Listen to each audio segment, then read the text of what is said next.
Welcome back to the Transplaning Podcast. My name is Bear, joined by the lovely Daphne and her mummified earrings. I did it again. I did it again. Yes, Every they are time. mummies. Mummies. They are mummy earrings. Super cute. Yeah, well, I'm a mummy, so. Representing. Yes. Okay. Yeah, so today we have. God damn it. I did it again. Kristen. I got Kristen. I was like, Kristen or Christine? Kristen. I got Kristen with us. Kristen is a therapist and also works with PFLAG. And so we're excited to have Kristen here with us today. Thank you so much. I'm really excited to be here. Yeah. So we met at Portland Pride. And you were, I believe, with the PFLAG tent. Yes. And you were talking about that. But I think before we get into PFLAG, let's talk about maybe a little bit of your history, what made you get into being a therapist, and kind of what it is that you're doing. Great. Thank you so much. Do you want the long version or the short? It is. It's your story. You do what you want. Well, so I've been a psychotherapist for almost 17 years now. Originally, I started out in finance and worked there for 12 years, and then decided that was not my place. You went at psycho all. and I became a did. psychotherapist. Yes, exactly. I was about going psycho at that point. And so I quit and I went back to school. And as I was getting my master's degree to become a psychotherapist, I had 2 children, lovely children. And one of whom I will say is transgender. So after, or actually a little bit before he came out to us, I had started focusing on working with the LGBTQ plus community. Yeah. And I loved it. And then after he came out, it kind of became a passion of mine. Yeah. Okay, so that brings me into a few different conversations here that we can run with. I believe, correct me if I'm wrong, Bear, but I believe you're the first parent of a trans person that we've had on here. Am I missing anyone? Because I can't think of anyone else that said they had a kid that was trans. Yes, we have. Who? Mars. Right? No, not Mars. No. But those episodes No. haven't been released because we had technical issues. But even still, I don't think his kids were trans. No, I think that person canceled. I think that's what it is. Yes, that one that's did. what it is. We've had 2 of them that have Yeah, canceled yeah. that had trans kids. So yes. Oh, Anyway, long version to say that. Yes, I believe you're the first parent. You're transparent. Yeah. Exactly. You're the first one that we've had on the podcast. So, yeah, I think I would like to have the conversation for a little, if you don't mind, about what that's like and ways that you support a trans kid. Yeah, I would love to talk about that. In fact, I checked with my kid before we came on here, and he gave me permission to talk about his story and talk about our story together, and basically you should brought the divulge kid with you. whatever. Hey, maybe he could be on a future one. I would love that. I would love that. He's actually Yeah. incredibly busy right now. He's in his last year of school, Yeah. college, and he's working on a history degree and a teaching certificate at the same time. So he's like going a little bit crazy. Wow. But I know he would love to talk to you as well. But Yeah. so first of all, I just moved here about a year and a half ago. Me too. Yeah, to Portland, and I love it. I absolutely love it. But I grew up in Houston, Texas, as did my kids. And when he came out, obviously it was not a super fun place to be. Yeah. Actually, it was okay for a while, and then it got worse and worse and worse. But when he started looking at colleges, I kind of pushed him towards the West Coast. Yeah, yeah. And so we went and looked at a bunch of schools, and he fell in love with a school right outside of Portland. And we came out and visited several times the first 2 years he was in school, and we said, that's it, we're coming out here. It's so beautiful. Yeah. And it's so affirming and accepting and lovely. But yeah, so you asked me, how do we support? How do you support it? Yeah. Like, how old was he when he came out? So he was 14. So, Okay. so first of all, he came out as like not straight. Okay. A long time before that. Like we Right. always knew that he was not straight. In fact, he went to play laser tag with his friends, and they made him this little bracelet with his name on it, and it said "not straight."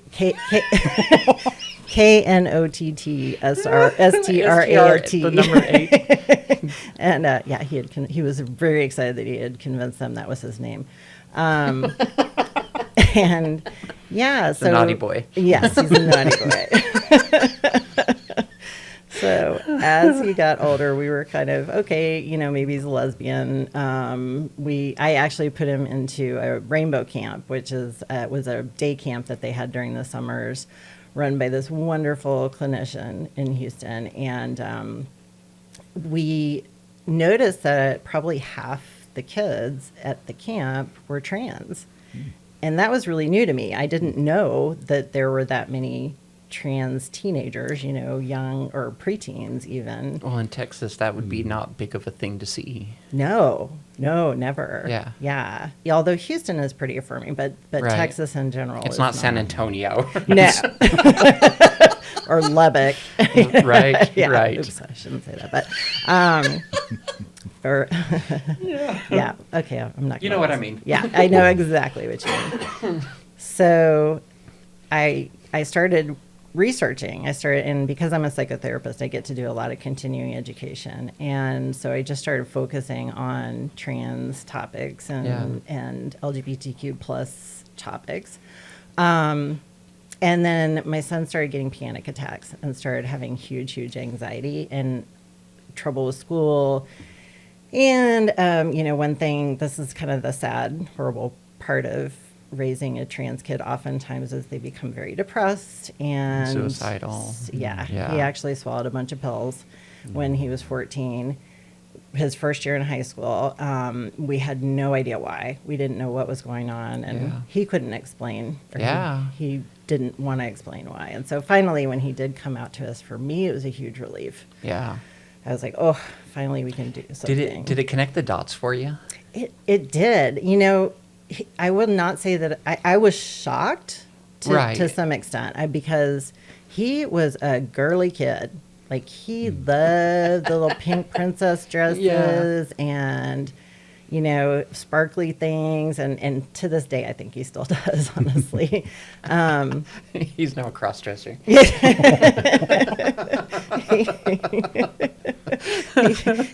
says, I'm a femboy, Mama. I said, okay, gotcha. But when he did come out to us, it was a pretty big surprise. And actually, the story about how he came out to us was I was taking him to the OB-GYN to try to get him on birth control to help with some problems he was having. And he just blew up and said, the last thing I want is more estrogen. And I said, well, what do you want? What do you want? And he said, the opposite. And I said, do you want testosterone? And he said, yeah. And I said, okay, but that's a different doctor. So, so then he told me he had chosen a name and all that good stuff.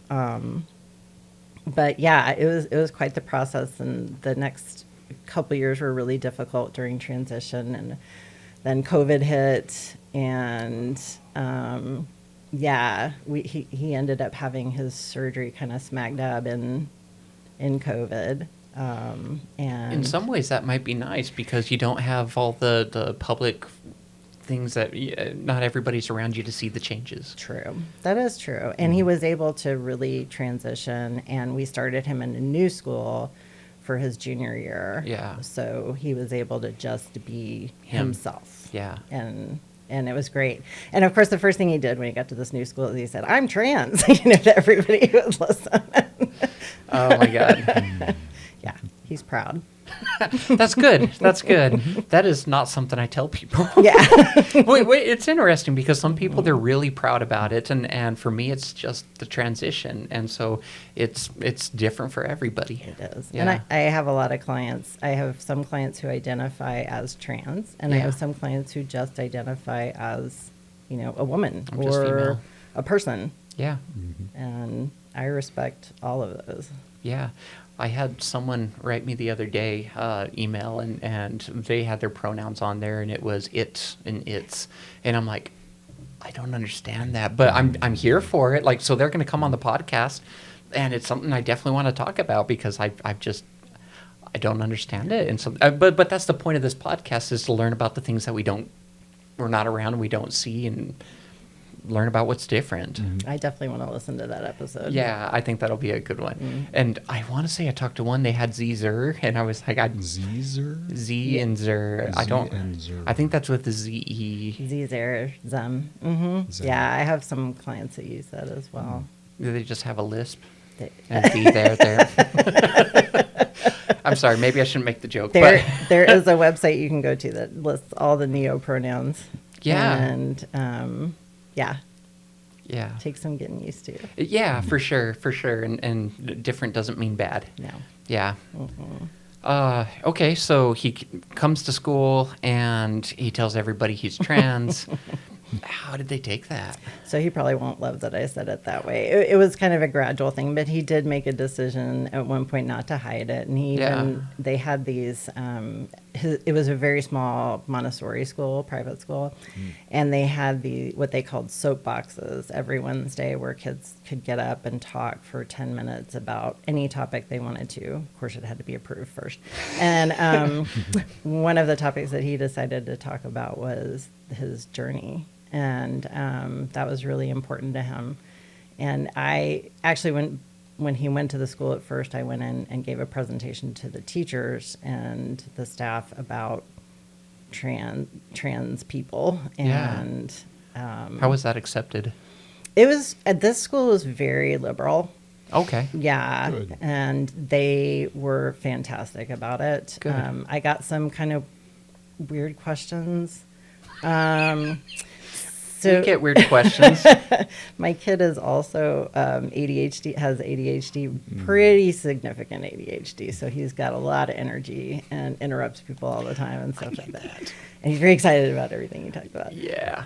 And so one of the questions was if testosterone made kids aggressive.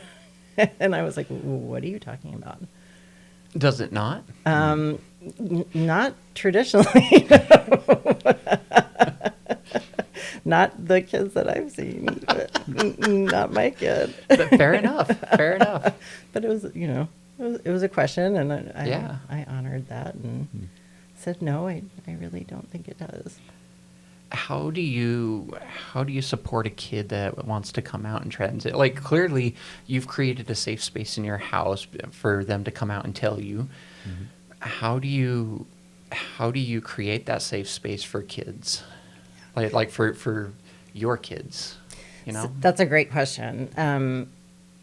I think there were just a lot of conversations that we had even before he came out, because I wanted both of my kids to know that they would be safe and protected no matter who they were or how they identified. And so, like I would always ask them, have you kissed somebody yet? And I'd say, have you kissed a boy? Have you kissed a girl? Have you kissed somebody else? And they'd be like, Mom, shut up. Mom, you're embarrassing me. But also, like, talking about the news, talking about things that made me angry about legislation that, yeah. I got so many puns going through my head. I'm talking about the news and the olds. Yeah, so that's a good way to kind of make sure that they know. We also always had like pride flags and books. Always had books around for them to read, inclusive. One of the things I'm thinking about is, like, growing up, sex was a topic that you can't talk about. It was a bad thing until you're married. And it's this shameful thing, and so it created a space that you feel like you can't talk about certain subjects, and so having something deep and personal like that, you don't feel safe coming out because there are forbidden subjects. And if you are in that culture, if it's a weird thing, then you don't feel safe talking about that. Right. Yeah. I have so many parents. I work a lot with families as well, and I have so many parents that say, I don't understand why my child ever thought that they couldn't come out to me. Yeah. And, you know, I just say, look at society, like look at what's in the news, look at, you know, the norms that are perpetrated in this country, and why would they feel safe? You know? Well, I think that's really thoughtful, because it's not, you're not sitting here going, they say, why won't my kid come out to me? And you go, well, it's your own damn fault. Right. So, yeah, I think that's a great way to do it, is instead of pointing it at them, just be like, well, look at the norms. Yeah. Yeah. Yeah. This environment is not conducive to trusting, and kids are made to feel ashamed if they're different. Yeah. And even with their parents. I mean, I know for my son, it was scary for him to come out to me. And, you know, I knew a lot already. There was a lot I didn't know. Right. And there's still a lot I don't know, but I tried. Yeah. Well, and I think that's a good thing, is fear is based on ignorance, I believe. You know, and the way you overcome that ignorance is by being around it, seeing it, talking to it. So if you really want to get over the fear of why is this such a weird, you know, it's by going around and being around these communities and people that are different than you, and seeing that. So there is a bug flying around. I know, it's driving me crazy. Yeah, Bear, you want to get it real quick? Oh, it's behind you. It's like, where'd it go? It fell somewhere. Yeah, I was like, I'm going to grab it. We are cutting this out, by the way. Yeah, I figured. It fell on the floor. I just don't want it to keep coming. Hopefully it's not just stunned. Yeah. It's just a little flying bug. Mm-hmm. Just a little moth. I don't remember what I was saying. We were talking about immersing yourself into In things that are subjects. different. Yeah, so that we're more comfortable. And Right. educated. So, like, I went on a mission to Scotland for the LDS Church, right? And I got to Scotland, and there was Islamic people everywhere. You know, they were all running from the wars in Afghanistan and Iraq and all these places, and so they would show up. And when I first got there, I'd grown up with the, you know, all Muslim people are 9/11, you know, perpetrators. I mean, but that's the space I grew up in. So I got there, and I'm like, oh my God, I'm gonna get blown up. Like, I'm really worried about that, you know. And I don't remember, at some point I started having conversations with these people, and I was fascinated by the culture, and it was so different than anything that I'd ever experienced. And I started learning words in Arabic and things like that. And so when you would, I found real quickly that if you'll learn just the smallest amount about somebody, they will just open up. And as they open up, you'll just find this beauty that is inside people. And yeah, I don't know. After that, that's when things really started changing for me. Was I if you don't know about something, go find out. Like, it's more than just reading a little bit on Google. Like, go talk to somebody, go meet them. Mm-hmm. So yeah. Yeah, the first thing when parents come to me and say, how do I support my child that just came out as trans, and they're terrified. And I was too, because I was like, I don't know how to. Suicidality rates skyrocket. Mm-hmm. You're worried about that. And exactly. Yeah. And so the first thing I say is educate yourself. Educate yourself, and I will give you places to go, because there's a lot of misinformation. Yes. Mm-hmm. But there are some really good resources. I definitely always recommend that they go to PFLAG. Mm-hmm. It's a free resource, and it's a great place to learn from other parents and also other members of the community, because everybody is welcome there. I thought I saw it again. I did not. What is PFLAG for the people that don't? Because I've seen it all across the country. What is PFLAG? Yeah, it's so funny to me, because people my age, everybody knows who PFLAG is. And as I was working at the parade doing tabling for PFLAG, I kept asking younger people, like, do you know what PFLAG is? And they're like, no, I've never heard of it. Right. That was shocking to me. They're one of the oldest peer resource groups. They have been around for, I think the Portland chapter has been around for like 40 or 50 years. It's been around for a really long time, yeah. And originally it was created by a parent or a couple of parents of a gay child, and they created it because they didn't see a place for parents and families and friends to have support. And I think to this day, it kind of, people get the idea that it's just for parents. But it's not. It's actually for people in the community as well. Right. It's just meant to be a support, to educate, to provide resources for people. It's a really great organization. Yeah. So somebody goes to PFLAG. What is it that they are? How do you start that conversation? Yeah, so it's sort of organic. I think, usually when we have, there are two different types of meetings that they have. They have virtual meetings in the Portland PFLAG. In Houston, I was involved with Houston PFLAG as well, and it was similar due to COVID. We ended up going virtual, and then it was like a hybrid after that. But when you come to an in-person meeting, like we have one this Saturday actually, there's usually a guest speaker that speaks on just various topics during the first hour. And then the second hour is a general support circle. And now the third hour is a specific trans support circle. Yeah. So it's 2 hours of just whatever parents want to ask or talk about. And a lot of times parents who have just had kids come out will be in tears and really struggling. And parents like myself who have been in this world for now 6 years, can answer questions and provide reassurance and normalize everything for them, and really even just teach them the language that goes along with it. Yeah. How to use pronouns and I mean, even going so far as to recognize that people are already using pronouns. It's not this wild concept that's just been introduced. No. Yeah. No.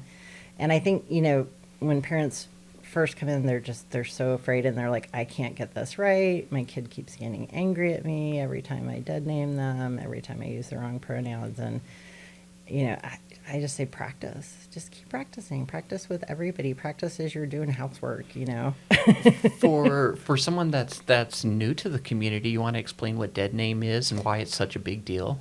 Yes. So dead name is the name that the transgender person was given at birth, given by their parents typically. And it often has a lot of meaning for mothers especially tend to struggle.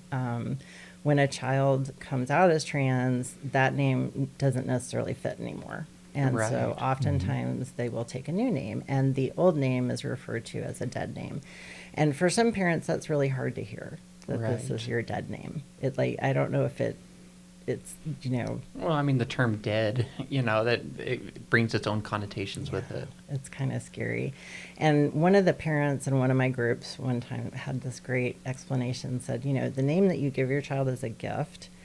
And like any other gift, like a sweater or something like that, sometimes we outgrow it. It doesn't fit anymore. I mean, how many cis people go, I don't like my first name, I'm going to go by my middle name, or some other, I'm going to go by Junior instead, or, some other nickname, and then everyone just knows that. So, I mean, it's what we're finding really common, and I find this interesting, is that a lot of the problems that people associate with the trans community are actually just a humanity problem. They're just highlighted when you look at it through the trans lens. Right. Yeah. Okay, so you're now working with PFLAG. How long have you been doing that? Well, I was involved with the PFLAG Houston chapter for several years before I came out here. I used to do talks for them, and I also was a member, of course. And so when I first came out here, the first thing I wanted to do was hook up with PFLAG Portland here. And by chance, my son ran into the president of the Portland PFLAG chapter at Beaverton Pride. Oh, wow. And struck up a conversation. And he said, hey, my mom loves PFLAG. And so we got the information right away. He's even had us over to his house, and we've had them over. We've become really good friends with the president and That's his really nice. wife. Cool. Yeah, We should get them on the podcast. they would be fantastic. Yeah. I think they would love that. It's amazing to me how small the trans community is, where you're talking with someone, they go, oh, you know who you need to talk to, and all of a sudden you get like you get big names coming on the podcast. Yeah, Absolutely. yeah, that's really cool. I'm blanking for a second here. I was just gonna say it was hard. It was not hard to leave Houston. Let me say that. But What made you pick? Oh, you came to Portland because of the college, right? Because of the community and the college, and because we were really tired of Texas politics, and I was tired of the governor calling me a child abuser for providing affirming care to my child, medically necessary care to my child, and so when we knew we were going to move out west somewhere, and we started visiting here. It's just so beautiful, and so we felt so comfortable here. Yeah, so I love that. Do you want to let's kind of get into more of the therapy, more therapy, less psycho, and like, what is it like having a person come in, they've never told anybody that they're trans or that they're feeling this way? What's that experience like, and what do you say to someone when they come in and say, hey, I think this might be happening? Well, how does that go? So for me, it's amazing. Yeah. And my first response is, congratulations. That's so cool. Let's explore that. Let's see where we end up, and it's such a privilege to be able to walk through that space with somebody and with their family as well, because it's a whole family journey. And if their family is not participating in the journey, it's also wonderful to be that mom kind of in a way. I mean, I can't be their mom, obviously, but to help guide them and affirm them. Yeah. And say, hey, this may be scary, but it's also really cool. So someone comes in and you start having that conversation. Do you go, okay, here's the guide map, and what you're going to do is start on A, and we're going to work you through till you chop parts off, right? Like how does this process work? I'm trying to keep it kid friendly now that I got but I mean, how does that process go? It's not a linear process, as I'm sure you know. I usually start by just asking a ton of questions. Like what? Like, what do you see in your future? Like, what helps you understand your gender? Yeah. What do you love? What do you not love? What struggles have you had in your life? You know, and what do you know about gender and transitioning? Yeah. Do you have specific goals for transitioning? Do you want to socially transition? Do you want to medically transition? And a lot of times by the time they come to see me, they've done a lot of research. Yeah. And they know a lot. When I first came to my therapist, I hadn't done a lot of I didn't know a whole lot about it. It had been introduced to me as this would, is probably where you fit. And I wanted to do what was going to be right for me, but I also didn't know what that would look like. And I was also highly religious at the time, and I wanted to make sure that I wanted a way to work with that and, be able to explore this area. And I was trying to just find what was right. So I go in and I said, I think I might be trans. And the person goes, well, what makes you feel that way? What makes you think that? And I go, I don't know. I don't know. I think I am, and anyway, I explained some of the things that I felt, whatever. And they go, well, how does that make you feel? And I go, I don't know. It's just what it is. So we did explore that, One of my favorite questions she asked me was, if you saw yourself, you could be anything in the world. There's no limits. There's no holds, no bars. Give yourself 5 years. You could be anything in the world in 5 years. You could look whatever way what does that look like? And I'm like, oh, short shorts, tank top, long hair, you have a chest, and she goes, think you got your answer, don't you? I love Fair. that. Yeah, that was probably my favorite question that she asked me, though. Yeah. I did a training through the Gender Health Institute, which is Sean Giamatti. I don't know if you know who he is, but he's in San Francisco, and fantastic trans man, professor, researcher.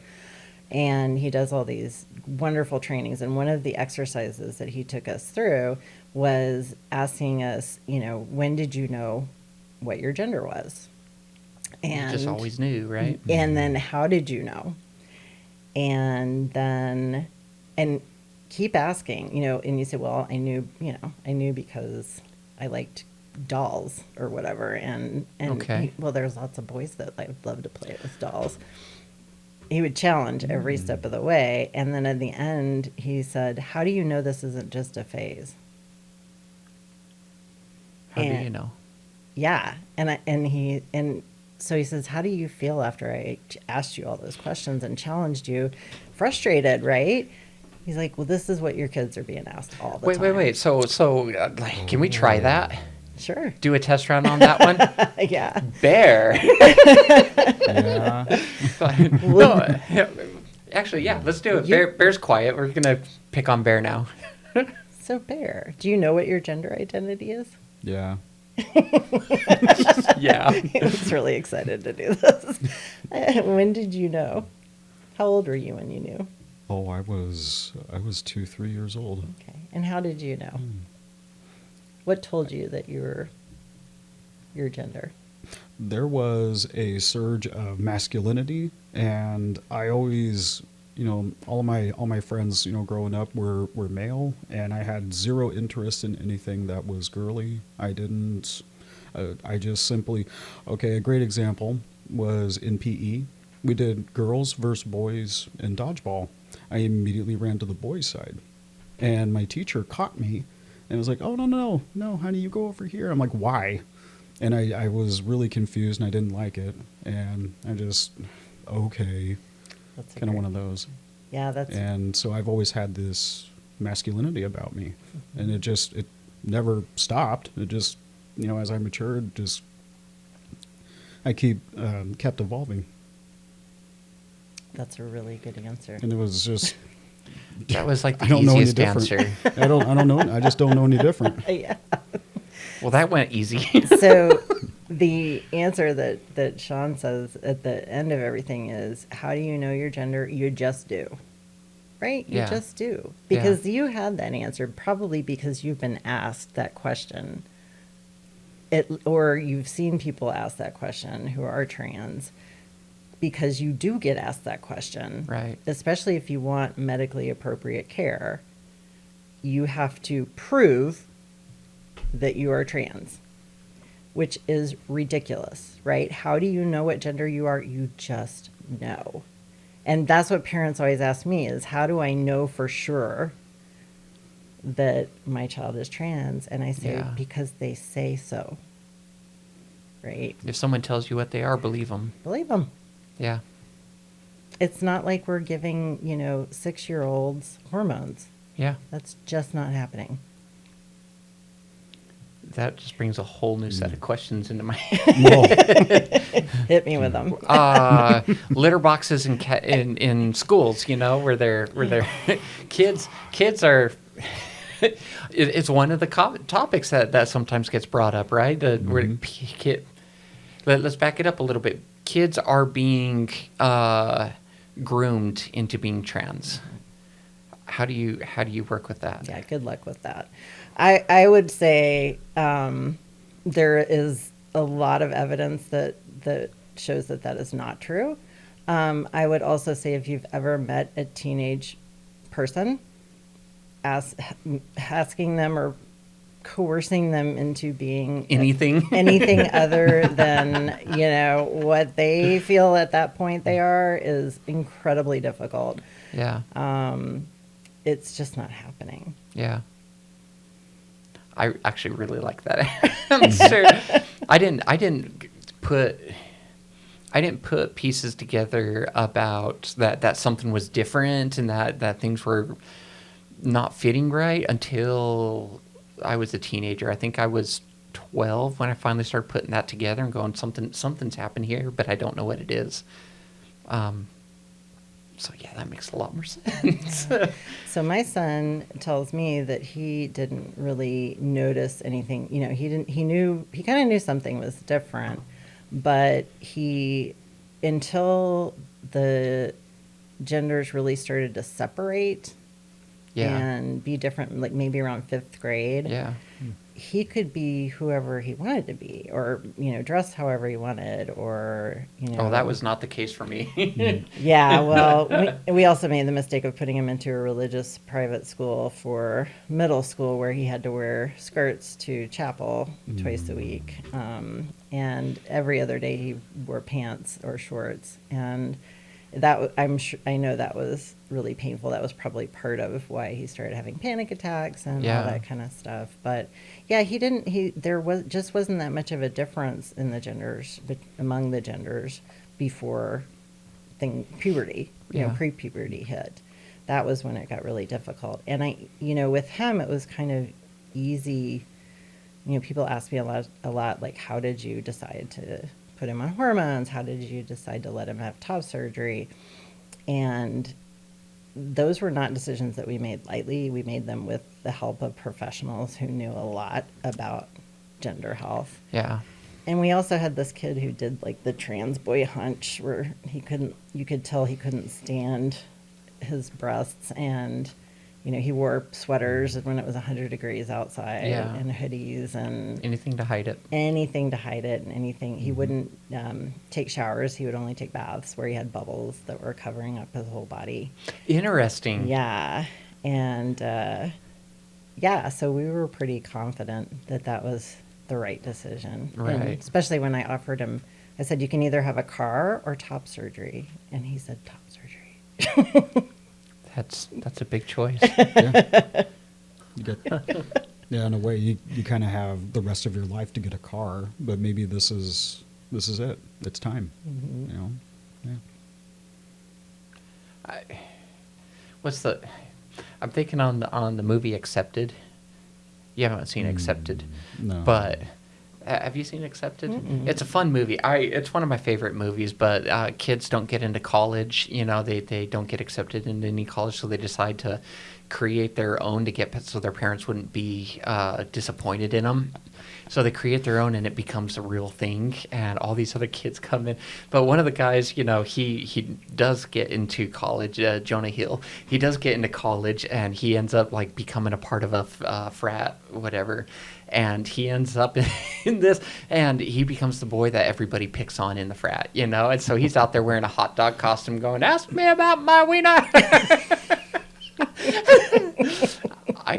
I don't know what brought that into my mind, but it did. So I think, I don't know. In my head, it was chop the titties, but yeah.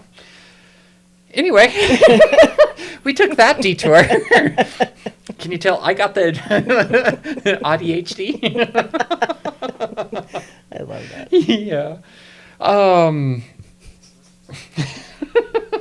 Poor Bear.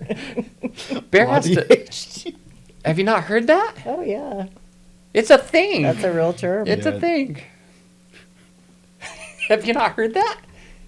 I think it was the way you said it. ADHD. It was like, yeah, it just kind of, it was the way you said it. It got me. Now I just want to like mispronounce everything and be like, why? Just make you as uncomfortable as I possibly can. That's like every day. That's every day. That's every day. Yeah, there's nothing special about this Friday. Every time I come over here, I get such a kick out of it. I'll go knock on the door, and Bear, if he's not answering fast enough, I'll just be outside the door going, "Daddy!" I do it loud enough for his neighbors to hear. He opens the door and just goes, "Why? Why?" And now when I know that Daphne's on her way, I'll just unlock the door because Smart. I don't need that. just come on in.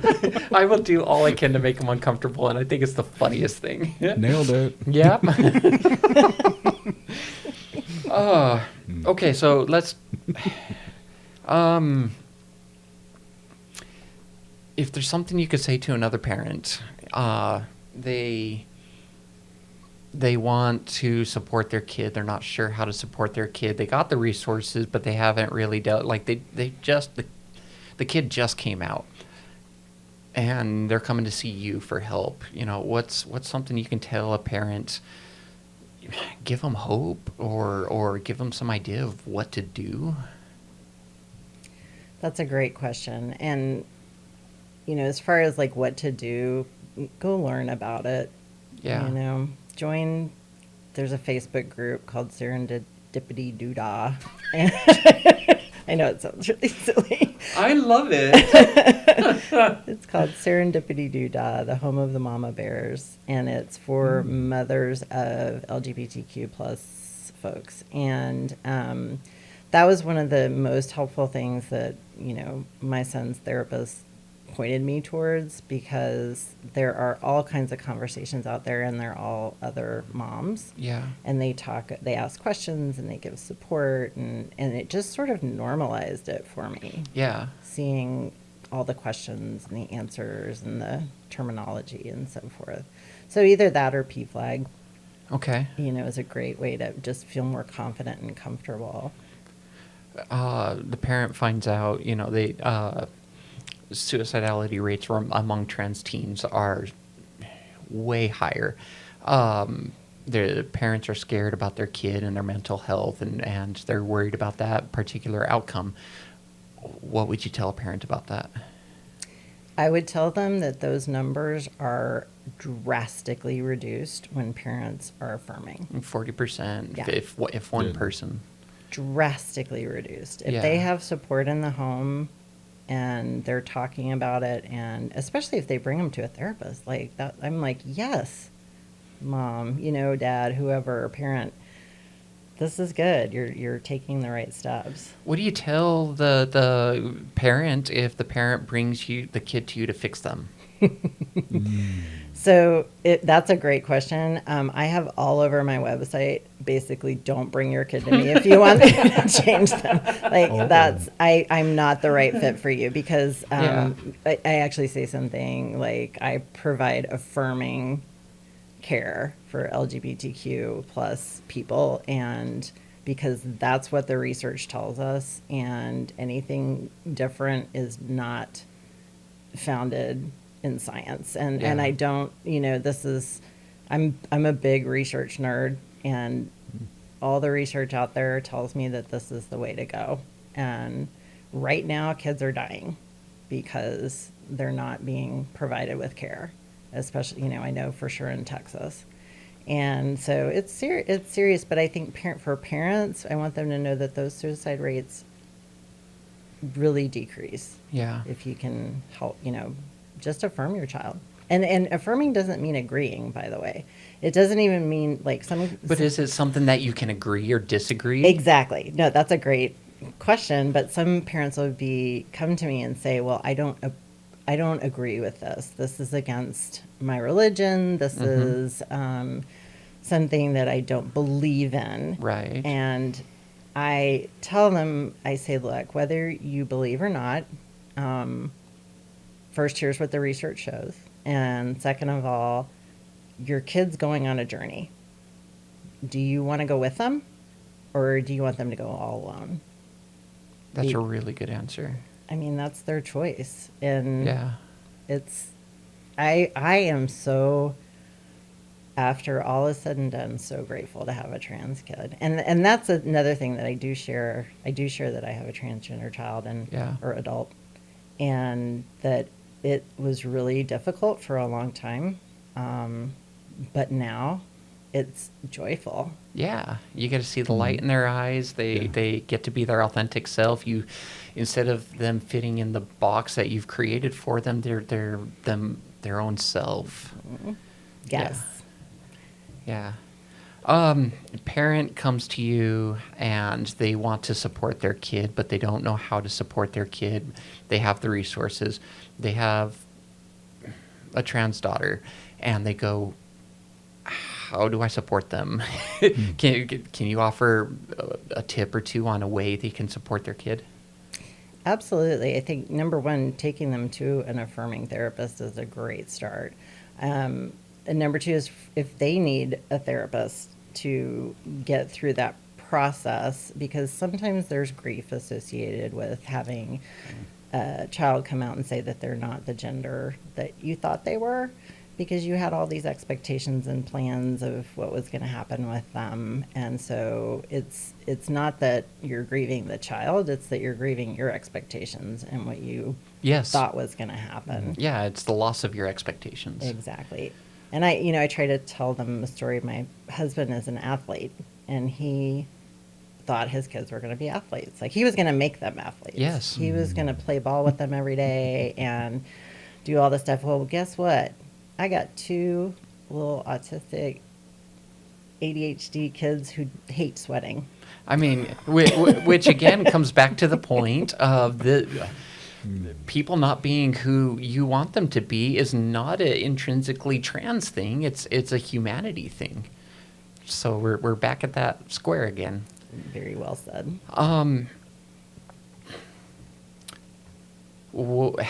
As a therapist, you're seeing people in all walks of life in all stages of their transition. What have you seen to be the most affirming thing that's happened for trans people? Like, where have you seen that people are the most affirmed? I'm not sure I understand. When I'm thinking like some of the stages where I was the most affirmed was when chest started to grow, or I got to wear that outfit and I thought I looked really good outside, instead of feeling like a freak or whatever. What are the places that you're seeing that people just feel the most affirmed?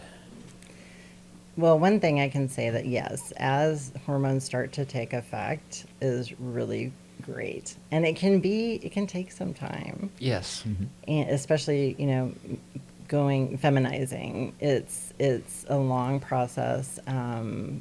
But yeah, I can say, especially, well, I'll give my son as an example, but just getting hair on his arms was so exciting for him. And when he had his top surgery, he got his bandages off on his birthday.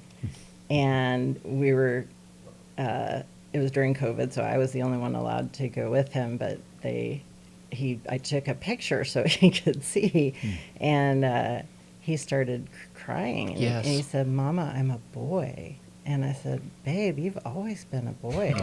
And he was so happy. I feel that. There's just so much joy that comes at different stages. And I don't know that there's even just one stage, but I do think that every step of the way is progress. Yeah. I have some clients that feel better just after starting hormones. Yeah. Just taking them once. It's amazing how quick that just, the right chemical hits your brain and you just go, oh.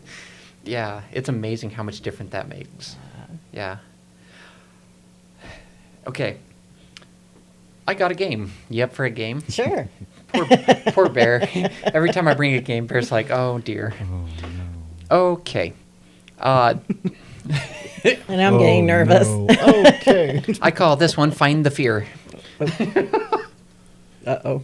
It's Halloween themed. Because so for the people, we were recording this technically a week before Halloween, but I'm going to release it on Halloween. Mm-hmm. So this is going to be the fun of it, okay? So I have a list of fears, and you don't have to have the name of it. What you have to do is we're going to see who can guess what the fear is about. Okay. Okay? Because if we go by names, it becomes way too difficult. You understanding? Mm-hmm. Okay, so first one. It's sticky, but not in a romantic way. The look on Bear's face. Wow. No clues. Okay. Clue number 2. It's smooth or chunky and can ruin your sandwich experience. Peanut butter? Yes, actually, it's a fear of peanut butter sticking to the roof of your mouth. It's called arachibutyrophobia. Oh my goodness. I have never heard of that one. I haven't either. The rest of them get more Halloween themed than that one. I just left that one in because it was fun. I was going to ask how peanut butter is spooky. Because some Well, I people... guess if you have an allergy, yeah, but... Yes. And I don't know. I just enjoyed it, so I kept it. Okay.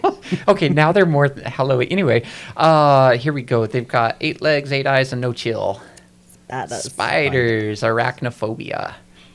Okay, some people think they're funny, others think they're nightmares. Clowns. Clowns, yes. Coulrophobia? Something like that, yeah. I don't know how to say coulrophobia. Anyway, whatever, it's a phobia. It's a common one. When the lights go out, their heartbeat goes up. The dark. It is the fear of the dark. Nyctophobia? Yeah. Nichtophobia. A what? Nichtophobia? N-I-C-H-T? No, it's NYCT, N-Y-C-T. Oh.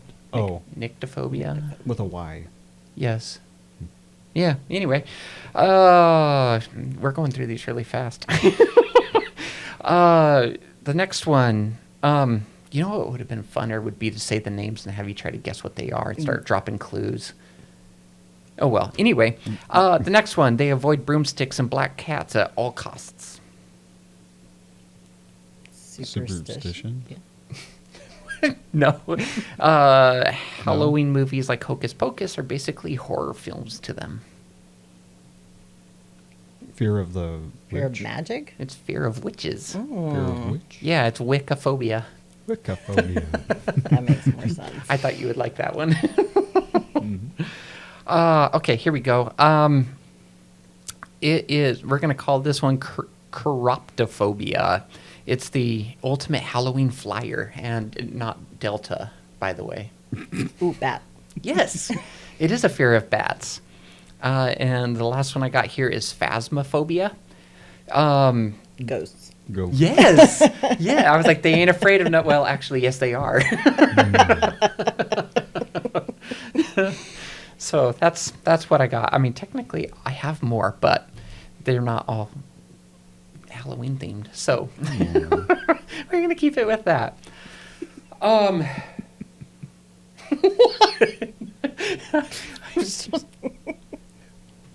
What? I'm okay. Okay. Thinking I'm about okay. lack of sleep. Sure, we'll go with that. Yeah, there's a deprivation going on here. So what are you going to dress up as for Halloween, Bear? I do not have a costume this year. Last year, Really? last year I was the bearded lady. This year I don't have a costume. No costume. Too many invitations to different parties. And Oh. I'm just going to be here, there, and everywhere. That would be an interesting a werebear. costume. Yeah. Oh, yes. Yeah. With the ears. You and need to the be a tail. werebear. I need to be a werebear. I like that. I do too. Oh my God. I'm going to That'd be wear a fun. picture of a shirt, or I'm going to wear a shirt with a picture of you so I can be a werebear.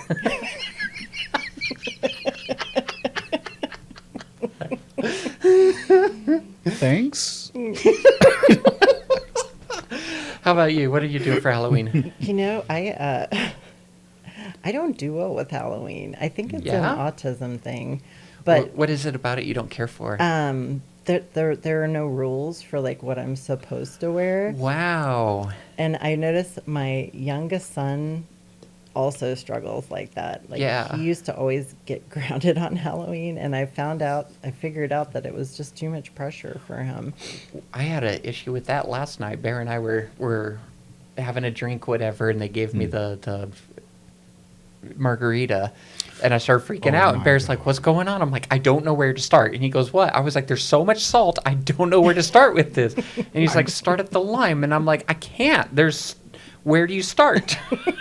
I It's a suggested. complete circle. Yes. Yeah, and then I suggested, well, do you want to go clockwise or counterclockwise? Start at the lime and just work your way around. But the Or lime is start on the with rim, so or you can't start there. Or start with the straw, and get the flavor in your mouth, and then pick a direction. Oddly, that To makes a me. lot of sense. Does it to make a me. lot of yes, sense? It does. Thank you.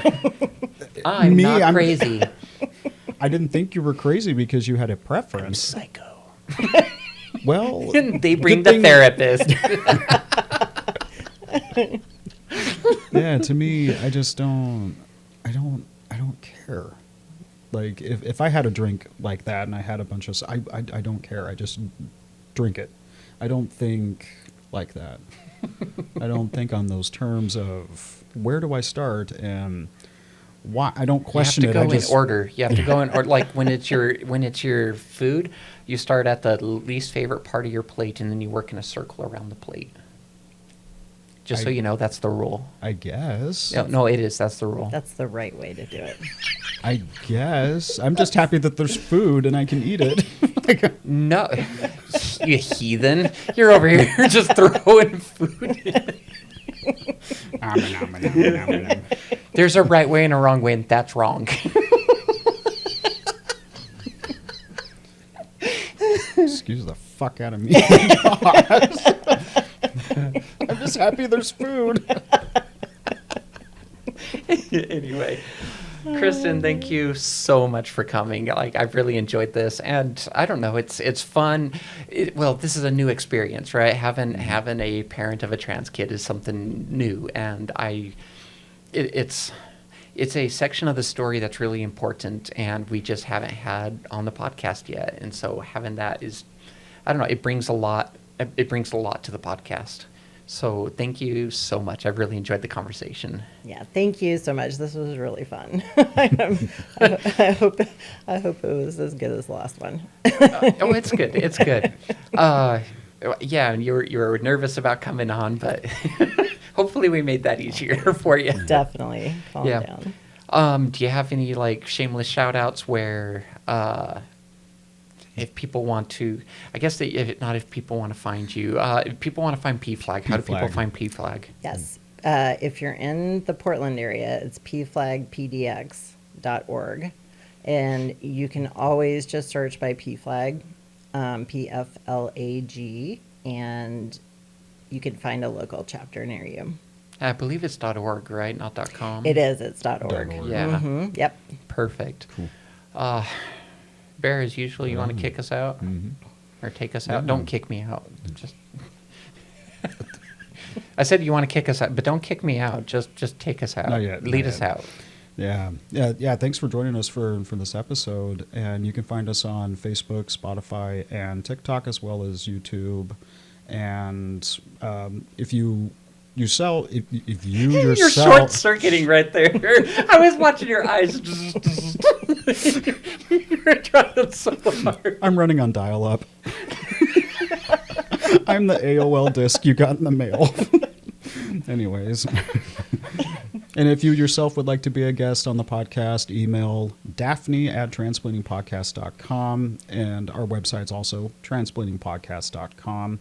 Go ahead and leave us a line. We like to hear from everyone. And as always, welcome to the family.